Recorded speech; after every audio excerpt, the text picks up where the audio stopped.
Rome stood at the center of the ancient world, a city of marble temples, crowded streets, and silent fear, because behind its glory lay absolute power concentrated in the hands of one man, the emperor.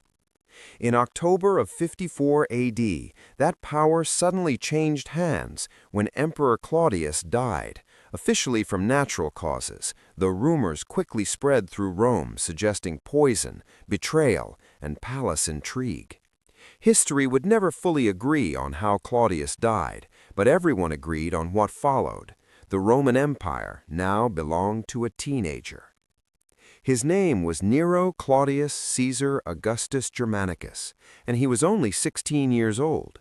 The announcement shocked the Senate and unsettled the people, for Rome had survived wars, rebellions, and assassinations, yet now its fate rested with a boy barely old enough to rule his own household.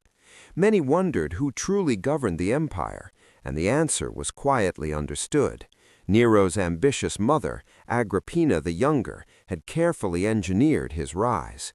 She was intelligent, ruthless, and deeply experienced in Roman politics, and through alliances, manipulation, and influence within the imperial family, she ensured that her son stood next in line for power. When Claudius died, there was no civil war, no open resistance, and no chaos. The Senate confirmed Nero as emperor, the army accepted him, and Rome followed tradition, at least on the surface. During the early years of Nero's reign, between 54 and 59 AD, the empire experienced relative calm and stability, not because Nero ruled alone, but because real authority rested in the hands of two powerful advisors, the philosopher Seneca and the commander of the Praetorian Guard, Burrus. Seneca offered restraint, education, and political wisdom, while Burrus controlled the loyalty of the soldiers, and together they formed a barrier between the young emperor and the dangers of absolute power. Under their guidance, Nero ruled cautiously, presenting himself as a merciful and generous leader, reducing certain taxes, organizing public games, and allowing the Senate to maintain its dignity in appearance. To ordinary Romans, life continued as usual. Markets were busy, theaters were full, chariot races thrilled the crowds, and festivals filled the streets with noise and celebration. Religion in Rome during this period was not about personal belief or faith, but about tradition, ritual, and loyalty to the state. And as long as religious groups did not threaten public order, Rome tolerated them. Judaism occupied a unique and legally protected position, allowing Jewish communities to worship one God and avoid emperor worship in exchange for political loyalty and internal discipline. Within this protected Jewish world, a small and almost invisible movement was quietly growing, as followers of a crucified man from Judea gathered in private homes, speaking of Jesus Christ, believing he had risen from the dead, and taught of a kingdom not of this world. These early Christians built no temples, sought no public recognition, and attracted little attention from Roman authorities, who viewed them merely as a minor disagreement within Judaism rather than a separate religion. During the first years of Nero's reign, there were no laws against Christians, no investigations, no arrests, and no persecution, and this silence in the historical record was not accidental, but evidence of political irrelevance. Nero himself showed little interest in religious matters beyond ceremony, focusing instead on popularity, performance, music, poetry, and personal admiration, wishing to be loved rather than feared. At this stage, nothing connected Nero with cruelty or madness, and nothing connected Christianity with fire or blood. Yet beneath the calm surface of Rome, ambition was growing, power was shifting, and a city built largely of wood was unknowingly moving toward disaster, as the story of Nero and Rome's greatest tragedy had only just begun. As Nero settled into power, Rome itself revealed the deeper system that governed the empire, a system where religion was not a matter of inner belief, but a public duty tied directly to loyalty and order. The Roman world was filled with gods, Jupiter, Mars, Venus, and countless local deities, and honoring them was less about faith and more about maintaining harmony between the state and the divine. Sacrifices, festivals, and rituals were civic acts, performed openly and collectively, reinforcing unity rather than personal conviction. To refuse participation was not seen as a theological disagreement, but as a rejection of Roman society itself. This was why Rome usually tolerated many religions, as long as they respected public rituals and did not disrupt order. Judaism had long existed within this framework as a special case, ancient and well organized, with communities spread across the empire. Roman authorities granted Jews legal exemptions from emperor worship and certain civic rituals, not out of philosophical tolerance, but as a practical solution to prevent unrest. In return, Jewish leaders maintained discipline within their communities and demonstrated political loyalty. Within this protected space, Christianity continued to grow quietly, almost invisibly during the early years of Nero's reign. To Roman officials, Christians were not yet a separate group. They were seen as Jews with unusual beliefs, arguing among themselves about a man from Judea who had been executed years earlier. Because of this, Christianity remained administratively invisible, absent from legal texts, government correspondence, and imperial concern. Christians met in homes, shared meals, cared for the poor among them, and spoke of love, humility, and a coming kingdom that did not challenge Roman authority in any obvious way. They did not seek rebellion, nor did they attempt to convert the state by force. Their refusal to worship Roman gods or the emperor was absorbed under Jewish exemptions, and so it passed largely unnoticed. Meanwhile, Nero's personal interests began to drift away from governance and toward performance, art, and self-expression. He saw himself not only as an emperor, but as an artist, a poet, a musician, and a performer deserving admiration. Though these interests did not yet bring disaster, they quietly reshaped his priorities, placing public approval and personal glory above restraint. Agrippina, once the architect of his rise, began to lose influence as Nero asserted independence, creating tension within the imperial household. Beneath the appearance of stability, the balance of power was slowly shifting, and the protective influence of Seneca and Burrus would not last forever. Rome, vast and confident, remained unaware that the delicate system holding tolerance together depended not on law, but on discretion, and that once fear, rumor, or political necessity entered the picture, invisibility could quickly turn into danger. Christianity continued to grow in silence, Rome continued to celebrate its gods and emperors, and Nero continued his journey from cautious ruler to self-absorbed autocrat, as all the elements moved quietly into place for a turning point that would soon force a hidden faith into the full and violent attention of the empire. As the years passed, the careful balance that had protected Rome and its hidden communities began to weaken, and the change did not come suddenly, but through a slow erosion of restraint. Around 59 AD, Nero made a decision that shocked even the hardened political world of Rome. He ordered the death of his own mother, Agrippina the Younger.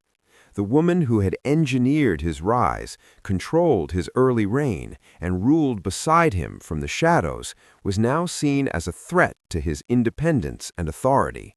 Her murder marked a turning point, not only in Nero's personal life, but in the nature of his rule. With Agrippina gone, the last moral barrier to absolute power weakened. Seneca and Burrus remained influential, but their ability to restrain the emperor slowly declined as Nero grew more confident, more self-centered, and more impatient with limits. He became increasingly obsessed with public admiration, artistic recognition, and personal pleasure, believing that his talent as a performer justified his authority as a ruler. He appeared on stage as a singer and musician, something no Roman emperor had done before, and demanded applause not as a request, but as an expectation. At the same time, Rome itself was changing. The city had grown overcrowded, its streets narrow and chaotic, its buildings packed tightly together and built largely of wood. Fire was a constant danger, an ever-present threat in kitchens, workshops, and crowded neighborhoods.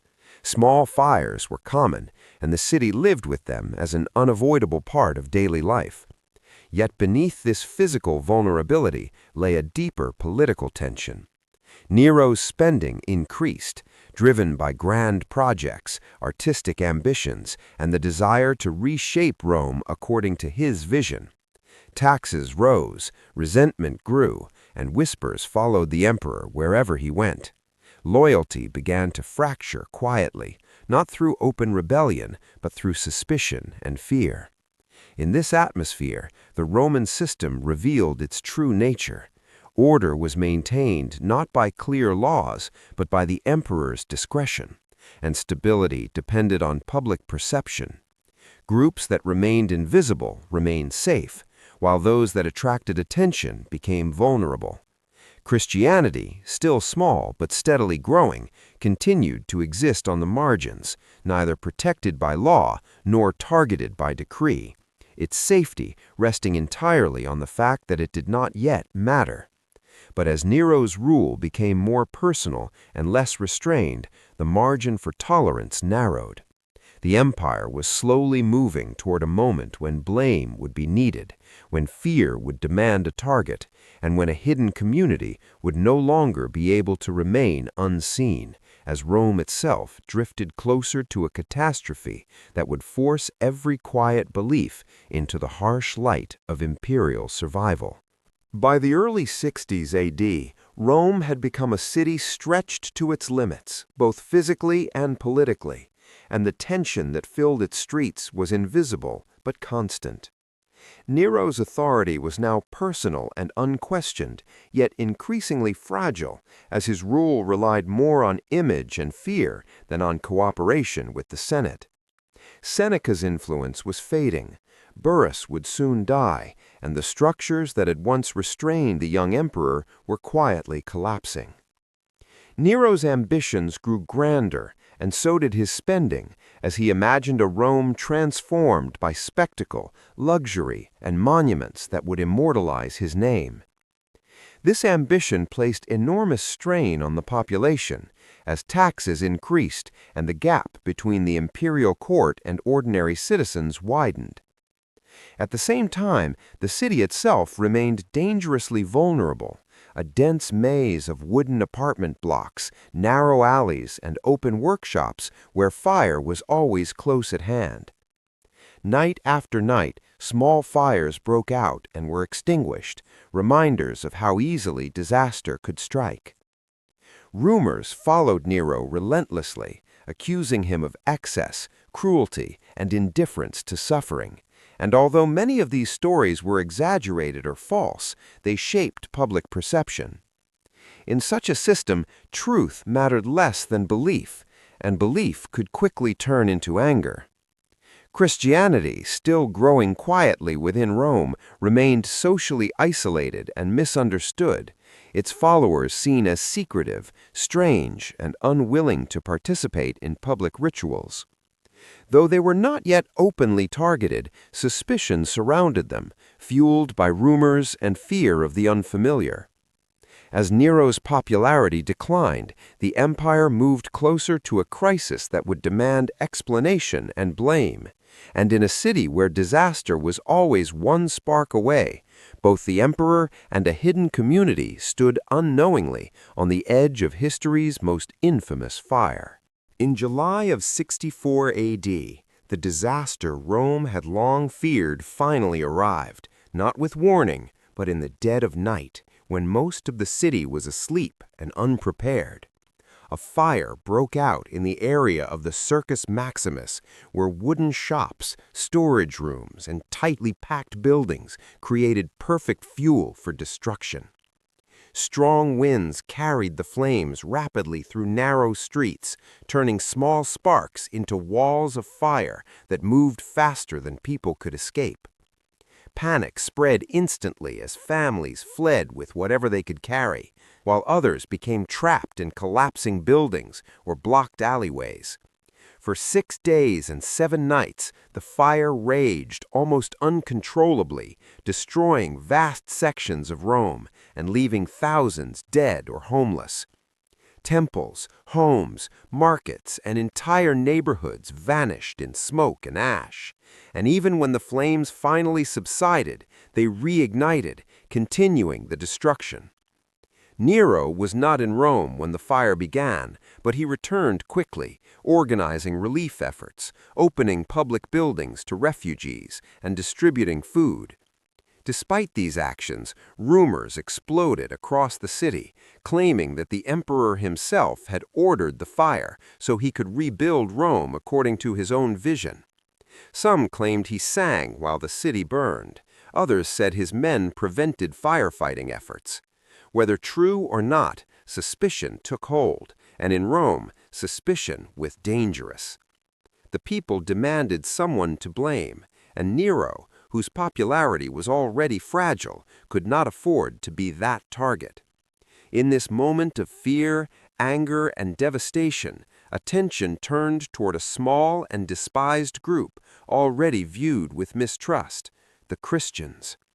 They were secretive, socially isolated, and accused of strange beliefs, making them an easy explanation for a tragedy that seemed too great to accept as accidental.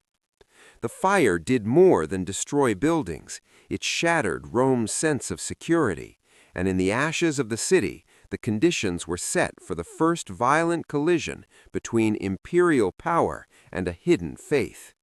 As the smoke cleared and Rome stood broken, Emperor Nero faced a crisis far more dangerous than the fire itself: the fury of the people. Whispers grew into open accusations, and many Romans believed that Nero had deliberately allowed or even ordered the city to burn so he could build a grand new Rome bearing his name. To survive politically, Nero needed a scapegoat, someone weak enough to blame, yet hated enough that few would defend them. His eyes fell upon the Christians, a small religious group that refused to worship Roman gods or the emperor himself. They met in secret, rejected public rituals, and spoke of a kingdom not of this world, which made them deeply suspicious in Roman society. Nero officially accused Christians of starting the Great Fire, branding them enemies of Rome and humanity. What followed was the first state-sponsored persecution of Christians in history. Arrests began across the city as believers were dragged from homes, meeting places, and streets. Many were tortured into false confessions, while others were executed publicly to satisfy the anger of the crowds. Some were crucified, others torn apart by wild animals in arenas, and some were burned alive at night to serve as human torches in Nero's gardens. These brutal spectacles shocked even hardened Romans, as punishment seemed excessive compared to the crime. Yet fear silenced sympathy. The message was clear. Loyalty to Rome meant obedience to its gods and emperor, and refusal would be met with death. For Christians, this period marked a turning point. Their faith was no longer just misunderstood, it was criminalized. Still, instead of destroying the movement, the violence strengthened it, forging a powerful identity built on suffering, sacrifice, and unwavering belief, an identity that would quietly spread far beyond Rome's walls. Under the weight of persecution, the Christian faith faced a test that many believed it could not survive. Yet, paradoxically, suffering became its greatest strength. As believers were hunted, arrested, and executed, Christian communities adapted by moving deeper underground, gathering in hidden homes, catacombs, and remote areas beyond the city. Stories of martyrs spread quietly from one group to another, inspiring courage rather than fear, as the willingness to die for faith impressed even some Roman observers. To many ordinary people, the contrast was striking. The empire ruled through terror, while Christians responded with forgiveness, unity, and hope. This moral resilience began to attract new followers, including slaves, women, soldiers, and even members of the Roman elite, who found meaning in a belief system that promised equality before God and life beyond death. Despite attempts to erase the movement, Christianity slowly spread across the empire through trade routes, military roads, and personal networks. Missionaries traveled in secret, carrying teachings orally to avoid written evidence that could lead to arrest. Each execution meant to silence the faith instead became a powerful message that belief was stronger than fear. Over time, Roman authorities realized that violence was not stopping Christianity, it was feeding it. The faith no longer belonged to a single city or group. It was becoming a trans-imperial movement, quietly reshaping hearts and identities from the shadows, preparing for a future confrontation with the very empire that sought to destroy it. As Christianity continued to spread despite persecution, Roman authorities grew increasingly alarmed, not because Christians carried weapons, but because they challenged the foundation of Roman identity itself. Rome was built on loyalty to the state, the gods, and the emperor, and public religious rituals were seen as acts of civic duty, not personal belief. Christians, however, refused to participate in sacrifices or emperor worship, which Romans interpreted as rebellion and disrespect toward divine protection of the empire. Local governors were given broad power to deal with Christians, leading to inconsistent but often brutal enforcement of laws. Some officials ignored them, while others pursued arrests aggressively to demonstrate loyalty to Rome. Accusations such as atheism, treason, and even cannibalism, based on misunderstandings of Christian rituals, circulated widely, deepening fear and hatred among the population. Periodic waves of persecution erupted, especially during times of war, plague, or economic crisis, when Romans believed the gods were angry. Christians became convenient targets, blamed for disasters beyond human control. Yet even as pressure intensified, Christian organization became more structured, with leaders, shared teachings, and support systems for imprisoned members and families of martyrs. This growing unity made the faith harder to destroy. What began as a scattered underground movement was evolving into a resilient network that could survive leadership losses and regional crackdowns. The conflict between Rome and Christianity was no longer accidental or temporary. It had become an ideological struggle, one that would continue for centuries and ultimately transform the empire itself. By the 2nd and 3rd centuries, persecution of Christians moved from local hostility to organized imperial policy under several Roman emperors who viewed the growing faith as a direct threat to state stability. Emperors like Decius, Valerian, and later Diocletian believed that Rome's declining fortunes were caused by neglect of the traditional gods, and they sought to restore unity by enforcing universal religious conformity. Under Decius, citizens were required to perform public sacrifices to Roman gods and obtain certificates proving their loyalty, a test that placed Christians in an impossible position between faith and survival. Those who refused faced imprisonment, torture, exile, or execution. Valerian intensified the pressure by targeting Christian leaders, hoping that removing bishops and priests would collapse the movement from within. The most severe crackdown came under Diocletian in what became known as the Great Persecution, where churches were destroyed, sacred texts burned, and believers stripped of legal rights. Christians were barred from public office, denied protection under law, and forced to choose between apostasy and death. Yet even during this darkest period, the faith endured. Some believers fell away under pressure, but many stood firm, and their stories spread across the empire, strengthening communal identity. Ironically, the empire's attempt to crush Christianity only highlighted its inability to control personal belief, revealing a weakness in imperial authority that no army could conquer. After decades of relentless persecution, the Roman Empire began to show signs of exhaustion, both politically and spiritually, as constant violence failed to eliminate Christianity and instead deepened divisions within society. By the early 4th century, civil wars, economic strain, and external threats forced emperors to reconsider policies that weakened internal unity. Some officials recognized that Christians were not enemies of the state, but disciplined communities capable of loyalty and service. In 311 AD, Emperor Galerius, once a fierce persecutor, issued an edict ending official persecution, admitting that force had failed to restore traditional worship. This marked a dramatic shift in imperial attitude, as tolerance replaced suppression for the first time. Christians were allowed to exist openly, rebuild places of worship, and pray publicly for the welfare of the empire. Though discrimination did not vanish overnight, fear began to fade, and Christianity stepped cautiously into public life. What had once been a hidden faith of the persecuted was now a visible presence within Roman cities, households, and even government circles. This moment did not end the struggle between empire and belief, but it opened the door to an unprecedented transformation, one that would soon elevate Christianity from a tolerated religion to a force that reshaped imperial power itself.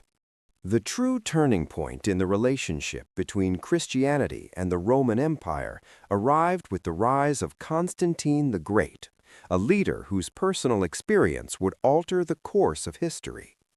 In 312 AD, on the eve of the Battle of the Milvian Bridge, Constantine reportedly experienced a vision of a cross in the sky, accompanied by the words, "In this sign, conquer."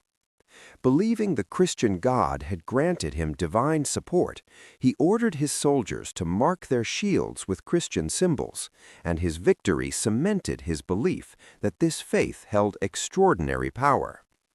The following year, Constantine and his co-emperor Licinius issued the Edict of Milan, granting full religious freedom across the empire and officially ending persecution of Christians. Unlike earlier rulers, Constantine did more than tolerate Christianity. He favored it openly, returning confiscated property, funding church construction, and granting legal privileges to Christian leaders. Christianity, once a criminal offense, now enjoyed imperial protection.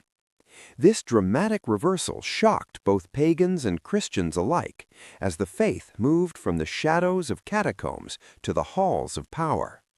Yet Constantine's support also introduced new challenges, as political influence began to shape religious structure and doctrine.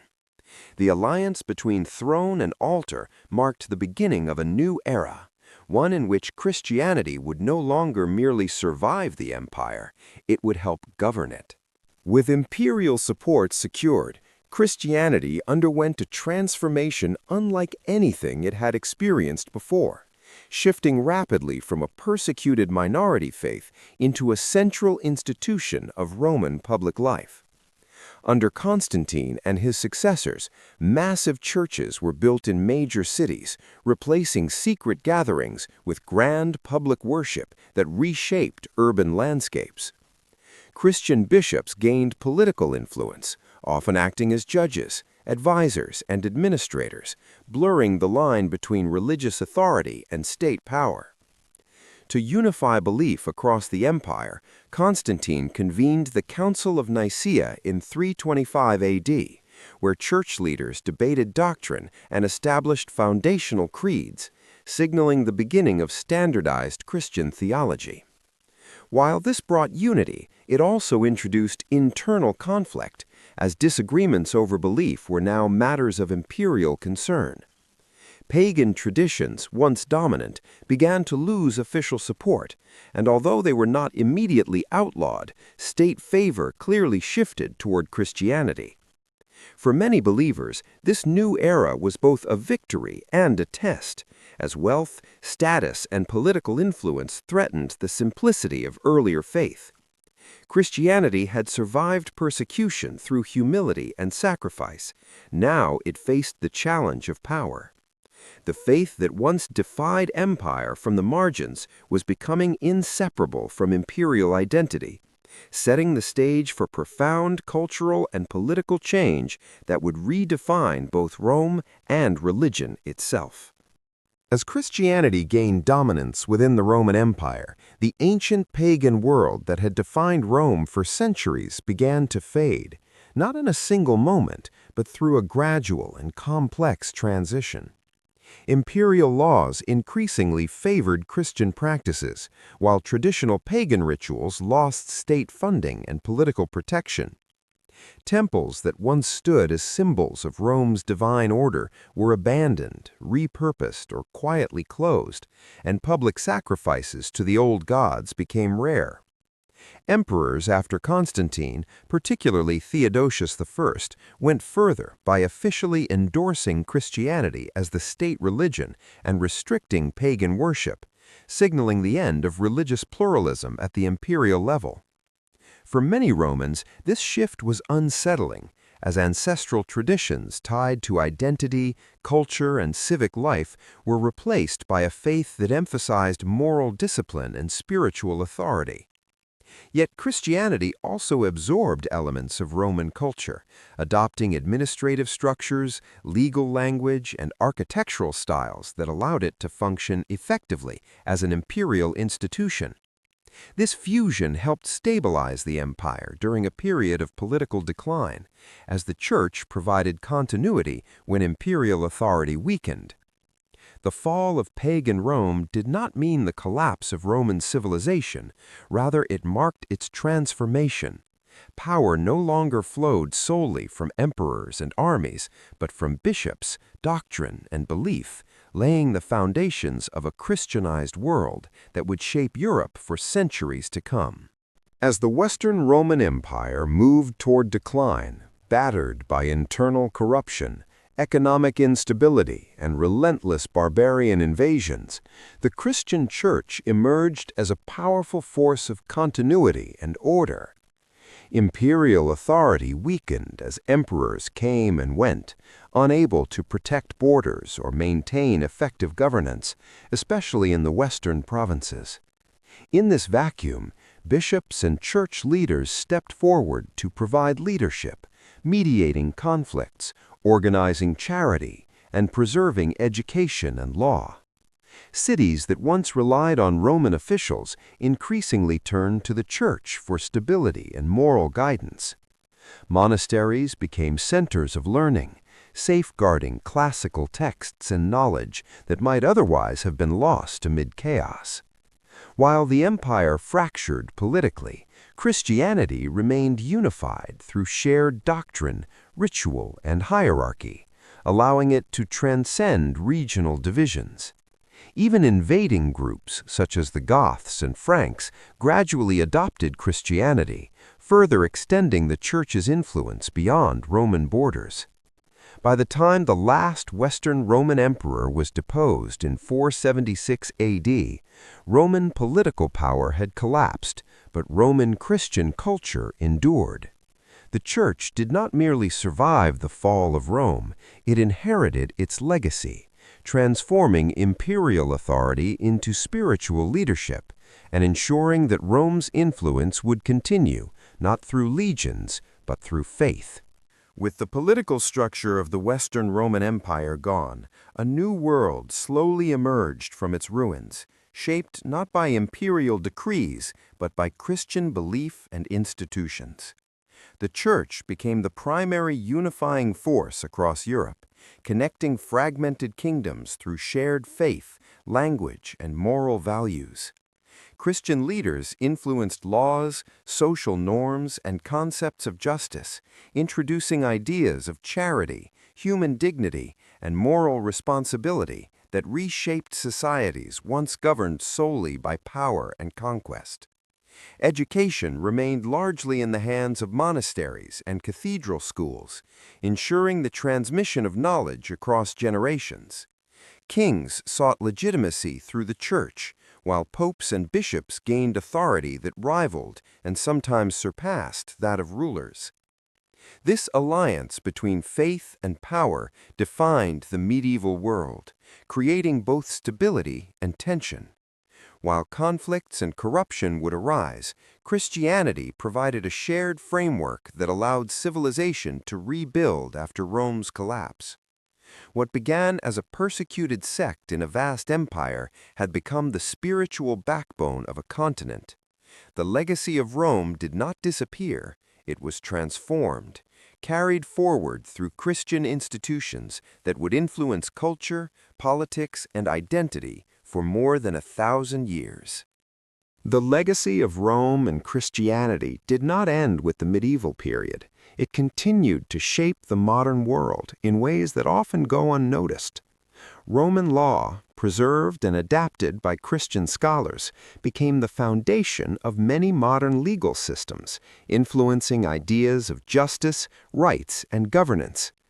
The Church carried Roman administrative traditions into new nations, helping to organize states, education, and diplomacy. Concepts such as the rule of law, moral accountability of rulers, and the inherent value of human life were strengthened through Christian teaching layered upon Roman structure. Even modern calendars, holidays, architecture, and political language reflect this fusion of empire and faith. At the same time, the union of religious authority and political power sparked debates about freedom, conscience, and the limits of control, questions that continue today. From persecuted believers hiding in catacombs to institutions shaping global culture, Christianity's journey through Rome remains one of history's most dramatic transformations. It demonstrates how ideas, when carried by conviction and sacrifice, can outlast empires, reshape civilizations, and continue to influence humanity long after the fall of kings and armies. The long journey of Christianity through the rise and fall of the Roman Empire offers enduring lessons about power, belief, and human resilience. Rome ruled through military strength, law, and fear, yet it was ultimately transformed by an idea that had no armies, no wealth, and no political authority in its early days. The persecution meant to erase Christianity instead strengthened its identity, proving that belief rooted in purpose can survive even the harshest oppression. At the same time, history warns that when faith gains power, it faces new dangers: corruption, compromise, and the temptation to control rather than serve. The story of Rome and Christianity is not simply one of victory or defeat, but of transformation, where both empire and religion reshaped each other. It reminds us that civilizations are not only built by force, but by values that inspire loyalty, sacrifice, and meaning. Long after Rome's legions vanished, the ideas carried by persecuted believers continued to guide laws, cultures, and moral thought. In the end, this history shows that while empires rise and fall, the beliefs that speak to the human spirit can endure, shaping the world in ways no ruler can fully control. From the ashes of persecution to the heights of imperial influence, the story of Christianity within the Roman world is a testament to the enduring power of belief. What began as a small, marginalized movement survived fire, torture, and empire-wide oppression, not through force, but through conviction, community, and hope. Rome sought to control faith, then embraced it, and was ultimately transformed by it. In this journey, we see how ideas can outlive armies, how sacrifice can overcome fear, and how spiritual identity can reshape political reality. The Roman Empire fell, but the values carried by early Christians continued forward, shaping civilizations, cultures, and moral frameworks across centuries. This history is more than a record of the past. It is a reminder that true power does not always rule through domination, but through meaning that resonates with the human soul. As empires fade into memory, the beliefs that inspire purpose, compassion, and resilience remain, quietly guiding the course of history long after the flames have gone out. Even after the fall of Rome and the consolidation of Christianity across Europe, the ripple effects of this transformation continued to influence the course of global history. Christian thought shaped emerging concepts of law, ethics, education, and governance, spreading beyond Europe through exploration, trade, and later colonial expansion. At times, these ideas inspired compassion, learning, and social reform. At other times, they were misused to justify conflict and domination, revealing the complex legacy of faith intertwined with power.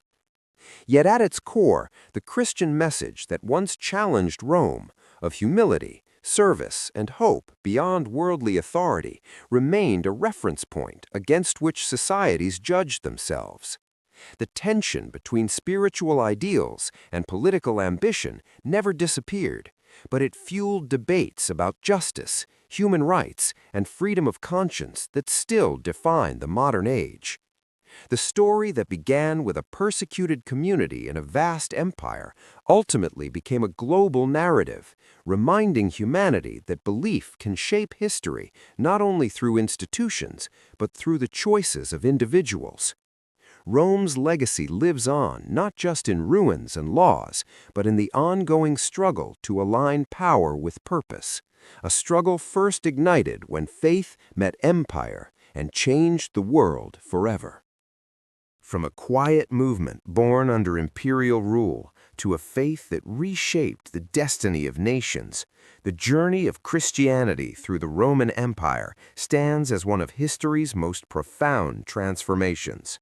It reveals how belief, when rooted in conviction rather than force, can endure persecution, challenge authority, and ultimately redefine power itself. Rome attempted to suppress Christianity, then tolerate it, and finally embrace it, only to be transformed by the very faith it once condemned. This story is not simply about religion or empire, but about humanity's search for meaning, justice, and identity beyond material dominance. The lessons of this history continue to echo in modern debates over conscience, governance, and moral responsibility. Empires rise and fall, laws change, and borders shift, but ideas that speak to the human spirit possess a unique resilience. In remembering this journey, we are reminded that the greatest forces shaping history are often not those that conquer by strength, but those that endure through purpose, sacrifice, and hope, leaving an imprint far beyond their time. Looking back across these centuries, the encounter between Rome and Christianity reveals a timeless pattern in human history. Systems built on power eventually confront ideas built on meaning. Rome mastered administration, warfare, and law, yet it struggled to answer deeper human questions about suffering, purpose, and hope beyond death. Christianity entered this world not as a political program, but as a response to those questions, offering identity and belonging where empire offered order and control. When persecution failed, accommodation followed. When accommodation deepened, transformation became inevitable. This pattern repeats across history, reminding us that authority can command obedience, but belief commands loyalty. The Roman Christian story encourages reflection on modern societies, where technology, governance, and ideology often compete with spiritual and ethical values.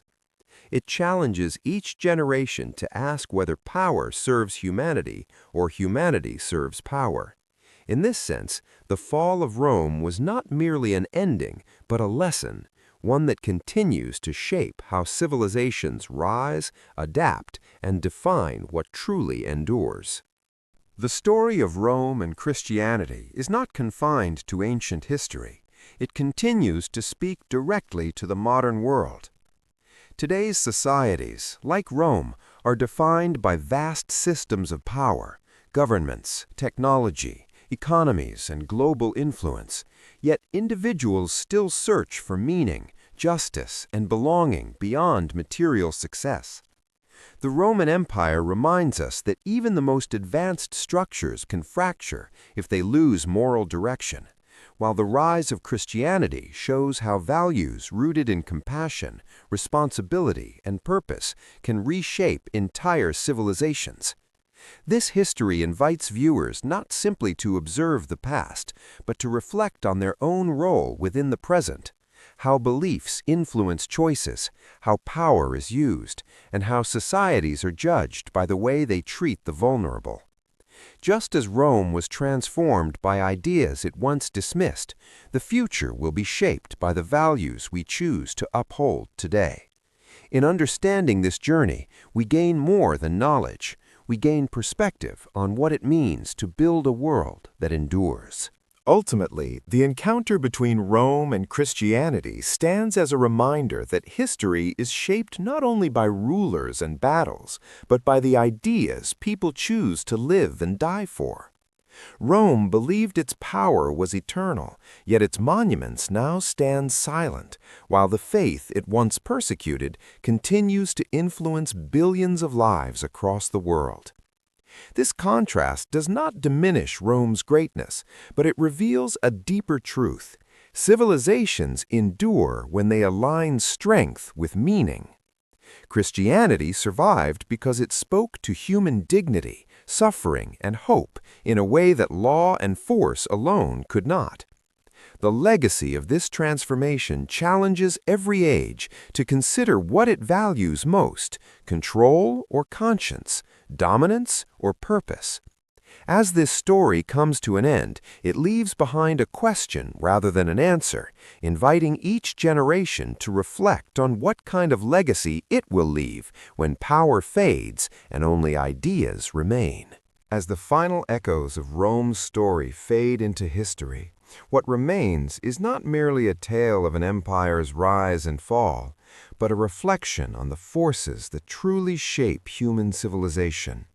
Rome commanded obedience through structure, law, and military strength, yet it was transformed by a belief that asked people to look beyond power toward purpose and compassion.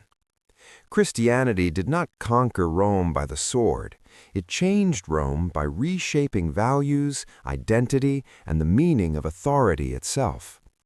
This transformation reminds us that history moves forward not only through conquest, but through conscience, not only through domination, but through ideas that endure when institutions collapse. In closing this journey, we are left with a timeless insight. Empires may define an age, but beliefs define humanity. And long after stone crumbles and banners fall, it is the ideas rooted in hope, dignity, and meaning that continue to guide the course of the world. Even beyond history, the story of Rome and Christianity speaks to the ongoing human struggle between external power and inner conviction. Every age builds its own empires of wealth, influence, technology, or ideology, and like Rome, each believes itself secure and permanent. Yet history repeatedly shows that what lasts is not dominance, but meaning, not control, but values that guide human behavior when systems fail. Christianity's survival through persecution, adaptation through power, and endurance through centuries reveals how belief can evolve without disappearing, shaping societies long after political structures collapse. This final reflection invites the listener to see history not as something finished, but as something ongoing, written daily through choices, ethics, and responsibility.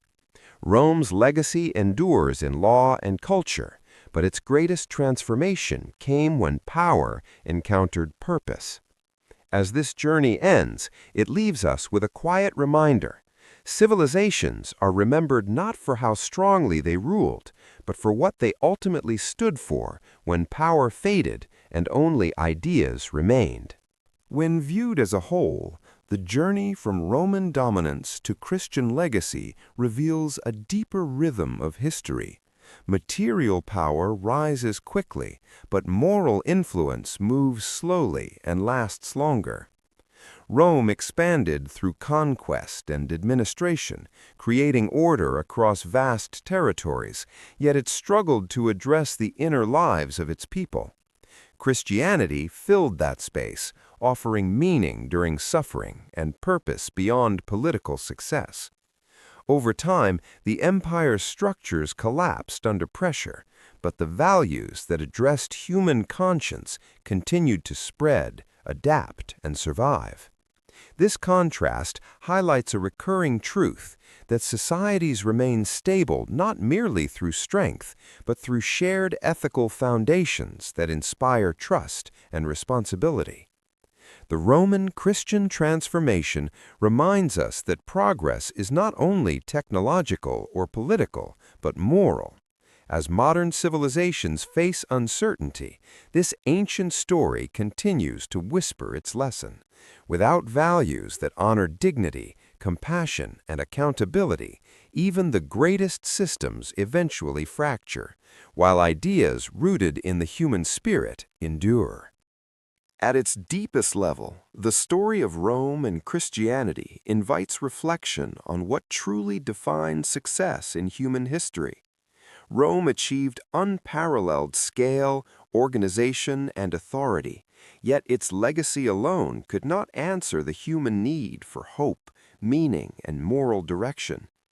Christianity did not replace Rome's structures overnight. Instead, it slowly transformed the way people understood power, suffering, and responsibility. This transformation reveals that history is not only driven by those who command, but by those who persuade, inspire, and endure. Every generation inherits systems built by the past, but it also carries the responsibility to shape them with values that protect human dignity. As this long journey concludes, it reminds us that influence measured in centuries is rarely achieved through force. It is achieved through ideas that survive hardship, adapt to change, and continue to speak to the human conscience long after empires fade into memory. As the echoes of this story stretch into the present, Rome and Christianity together leave behind a shared warning and a shared hope. Rome reminds us how fragile even the most powerful systems can be when unity fades and purpose is lost. Christianity reminds us that renewal often begins quietly among ordinary people, long before it reshapes institutions or civilizations. Their encounter shows that history is not only written by those who rule from the center, but by those who change hearts at the margins. This lasting echo urges modern societies to look beyond short-term dominance and ask what values will remain when influence declines. In the end, Rome's greatest contribution may not have been its armies or emperors, but the stage it unknowingly provided for an idea that would redefine endurance itself. And in that realization, history offers its final lesson. Power can command a moment, but meaning commands time. Standing at the end of this long historical journey, we can see that the meeting of Rome and Christianity was not an accident, but a convergence of human need and historical circumstance. Rome provided roads, laws, language, and structure. Christianity provided meaning, moral vision, and a promise that transcended political life. Together, they shaped a world where authority was no longer judged only by power, but by responsibility toward human dignity. This convergence reminds us that history advances when systems and values intersect, not when one exists without the other. When structure lacks purpose, it becomes oppressive. When belief lacks structure, it struggles to endure. The Roman Christian legacy shows how balance between the two can reshape civilization. As this story nears its end, it leaves behind not a conclusion, but a lens through which we can better understand how past choices continue to influence the present, and how today's values will quietly shape the future. History does not end with empires falling or beliefs triumphing. It continues in the quiet inheritance of ideas. The story of Nero, Rome, and early Christianity is not merely about fire, persecution, or power, but about how fragile systems react under pressure and how marginal voices survive indifference, fear, and violence. Rome sought order, Christians sought meaning, and neither fully understood the consequences of their encounter. Yet from that encounter emerged a world fundamentally different from what either side intended. The empire faded, the faith endured, and memory outlived authority. This is the final lesson of the story. Power may command the present, but meaning shapes the future. What begins unnoticed can outlast what seems invincible, and history is ultimately written not only by those who rule, but by those who are remembered.